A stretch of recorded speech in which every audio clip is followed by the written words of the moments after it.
اللہ راضی کن لوگوں سے؟ اللہ راضی کن لوگوں سے؟ اللہ تعالیٰ راضی۔ السلام علیکم دوستو، اس بیان کو پورا ضرور سنیں۔ یہ پنجاب کے شاہی امام کا بیان ہے، بیان کو لازمی سنیں اور ویڈیو کو شیئر ضرور کریں۔ تو چلیے سنتے ہیں اس بیان کو۔ جن کے سجدوں میں ناپاکی نہیں ہے، جن کے سجدوں میں بغض نہیں ہے، جن کے سجدوں میں ریاکاری نہیں ہے، جن کے سجدوں میں اخلاص بھرا ہوا ہے، اللہ ان سے راضی۔ اللہ ناراض کن سے؟ جن کو سجدہ کرنے کی توفیق ہی نہیں ہے۔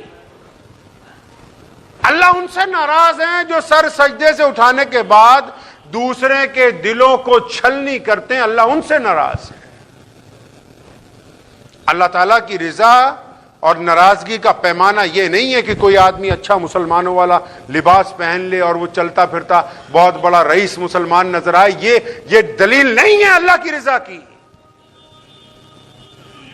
اللہ تعالیٰ کی رضا کی دلیل یہ ہے کہ اللہ نے سجدے کی توفیق دی ہو، لیکن وہ سجدہ پاک ہو، ریاکاری سے وہ سجدہ پاک ہو، لوگوں کے دلوں کو دکھانے سے۔ اسلام نے جب کہا کلمہ لا الہ الا اللہ محمد الرسول اللہ، جب ایک مسلمان نے اعلان کیا کہ میں ایک اللہ کے علاوہ کسی کی عبادت نہیں کرتا ہوں، اس کے بعد جب اگلا لفظ اس نے کہا کہ محمد میرے آقا ہیں، محمد میرے رسول ہیں، محمد میرے مولا ہیں، میں محمد کی اتباع کرتا ہوں، تو اس اتباع میں شامل ہے کہ اب یہ لوگوں کے دلوں کو نہ دکھائے۔ اب اس اتباع میں شامل ہے کہ یہ لوگوں کو تانا دینے والا نہ ہو۔ اس اتباع میں شامل ہے کہ اس کی زبان جھوٹ بولنے والی نہ ہو۔ اس اتباع میں شامل ہے کہ اس کی نظریں جھکی ہوئی ہوں۔ اگر وہ اتباع کامل نہیں ہے تو یہ سجدہ بار بار کرتا رہے، اللہ کو وہ سجدہ قبول نہیں ہو سکتا ہے۔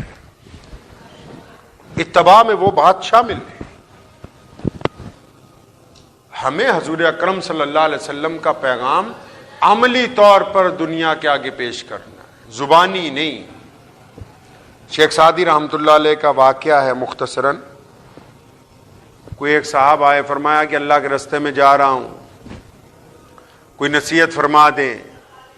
فرمایا کوشش یہ کیجئے کہ تبلیغ کرتے ہوئے زبان کا استعمال نہ کرنا، تبلیغ کرتے ہوئے زبان کا استعمال نہ کرنا۔ مثال کے طور پر ہم کہیں ملازم ہیں، وہاں اسلام نے یہ کہا کہ یہ جو نماز ہے، کیا یہ نماز آپ کو اپنے دنیاوی مالک کے ساتھ ایمانداری پر قائم رکھتی ہے؟ تو یہ نماز ہے۔ اگر نماز پڑھنے کے بعد آپ اس کے ساتھ بددیانتی کر رہے ہیں تو یہ نماز نہیں ہے۔ اس کا مطلب نماز نہیں ہو رہی۔ مولوی سے کیوں پوچھ رہے جاتے ہو کہ نماز ہوئی یا نہیں ہوئی؟ وضو ایسے کیا ویسے کیا، اس سے پوچھو جو اللہ نے میٹر اس چھاتی کے اندر دل کی شکل میں لگا دیا۔ اس سے پوچھو کہ تم نے کتنوں کی بددیانتی کی، کتنوں کا ظلم کیا، کتنوں کے ساتھ ریاکاری کی، کتنوں کو بری نظر سے دیکھا ہے، کتنوں کے دلوں کو پھونکا۔ اس سے پوچھو، مولوی سے کیا پوچھتے ہو؟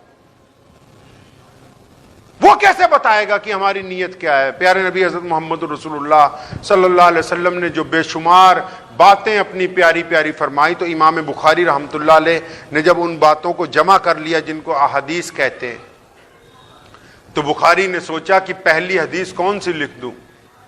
جب کئی لاکھ حدیثیں اکٹھی ہو گئیں، پہلی حدیث اس کتاب میں کون سی درج کر دی جائے صحیح بخاری میں؟ تو انہوں نے پہلا فرمان نبی علیہ الصلوۃ والسلام کا صحیح بخاری کی پہلی حدیث فرمائی، او کما قال النبی صلی اللہ تعالی علیہ وسلم انما الاعمال بالنیات، کہ عمل کا دار و مدار تو نیت کے اوپر ہے۔ نیتیں کیسی؟ اگر تو نیت پاک ہے، نہ صرف آپ گھر میں کامیاب ہوں گے، کاروبار میں کامیاب ہوں گے، بلکہ آپ دشمن کے سامنے سر اٹھا کے چلیں گے، دنیا آپ کے سامنے سرنگو ہو کے چلے گی۔ نیت اگر پاک ہے۔ بعض حضرات نماز پڑھتے ہیں، سلام پھیرتے ہیں تو پہلے ان کو یہ فکر ہوتی کون آیا ہے کون نہیں آیا ہے۔ جن کی خود کی نہیں قبول ہو رہی ان کو دوسروں کی فکر ہے۔ کوئی اچانک اس دن اچانک آ گیا تو پھر اس کو 4-5 تانے ہیں کہ آج آپ کیسے آ گئے میاں صاحب۔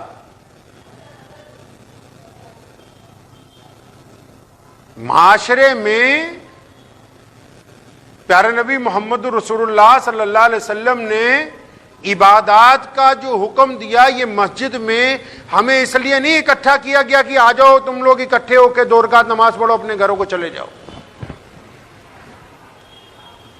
بخاری میں ہے، محمد رسول اللہ کا فرمان ہے کہ جب نماز کے لیے کھڑے ہو جاؤ کندھے سے کندھا جڑا ہوا ہونا چاہیے۔ مسئلہ یہ نہیں تھا کہ آپ کو 5 ٹائم مسجد میں بلا رہے ہیں، نماز گھر میں بھی پڑھی جا سکتی۔ مسجد اس لیے بنائی گئی کہ آپ کی اجتماعیت جو ہے وہ اکٹھی رہے، آپ میں اتفاق ہو، آپ میں پیار ہو، آپ میں محبت ہو۔ اور اس اجتماع میں جب کچھ لوگ کم ہو جائیں تو باقیوں کو یہ فکر ہو کہ آج فلاں بھائی ہمارا بیمار ہے، مصیبت زدہ ہے، تو اس کی یہ خبر گیری کرنے والے ہوں۔ کون کہتا ہے کہ مسجد کا صرف مقصد اتنا تھا کہ 2 رکعت نماز جماعت سے پڑھ لی جائے؟ نہیں،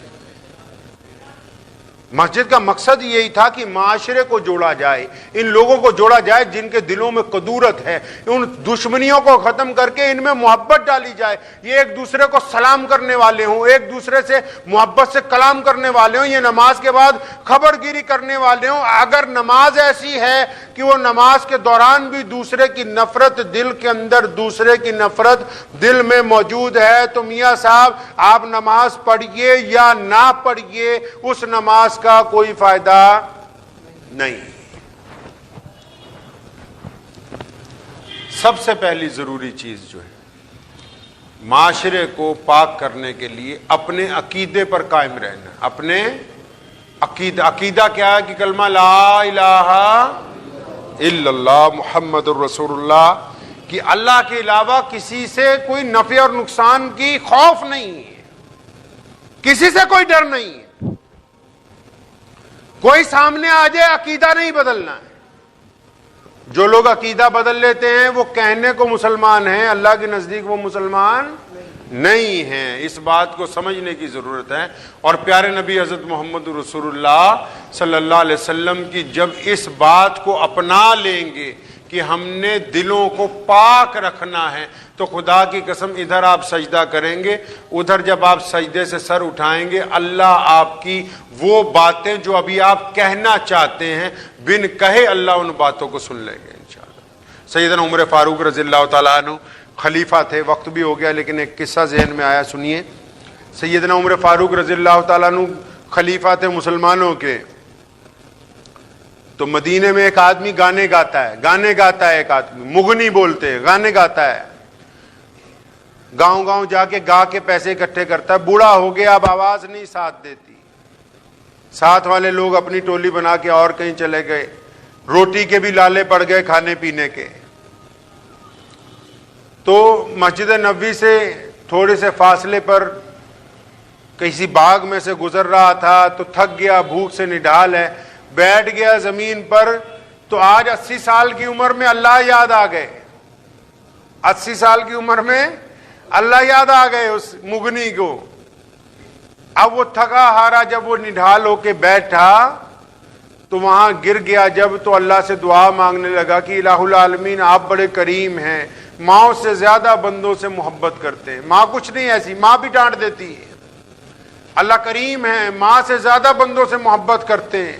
مسلمان تو سوچتے ہیں کہ صرف مسلمانوں سے ہی کرتے ہیں، ان کو تو ایسا سمجھا دیا گیا کہ صرف نہیں مسلمانوں سے ہی کر رہے ہیں، نہ، جو ایمان والے نہیں ہیں ان سے بھی اللہ کریم 70 ماؤں سے زیادہ محبت کرتے ہیں۔ تو مغنی نے دعا کی اللہ تعالیٰ کے حضور کی، یا اللہ میں تو بہت نڈھال ہو گیا، بھوک بہت لگی ہوئی ہے، جان نکل جائے گی، مولا کریم کسی کی مدد ہو جائے، کوئی کھانا مجھ تک پہنچ جائے۔ تو سیدنا عمر فاروق رضی اللہ تعالیٰ عنہ مسلمانوں کے خلیفہ ہیں، مسجد نبوی میں ویسے ہی آرام سے لیٹے ہوئے، آنکھ لگی ہوئی ہے، تو زور سے کسی نے آواز دی، عمر فاروق کھڑے ہو جاؤ، فلاں باغ میں ایک بندہ ہے، اس کو تمہاری مدد کی ضرورت ہے، وہاں پہنچو۔ سیدنا عمر فاروق کہتے ہیں کہ میں گھبرا کے اٹھا اچانک اور بھاگتا ہوا اس باغ کی طرف گیا، ہاتھ میں درہ، 24 گھنٹے درہ ہاتھ میں رکھتے تھے۔ اب وہ اس مغنی نے جب دیکھا کہ عمر آ رہے ہیں، اب عمر کو تو ساری دنیا جانتی، مسلمانوں کا بادشاہ ہے، خلیفہ ہے، اور اس نے دیکھا عمر دوڑتا ہوا آ رہا ہے، ہاتھ میں درہ ہے،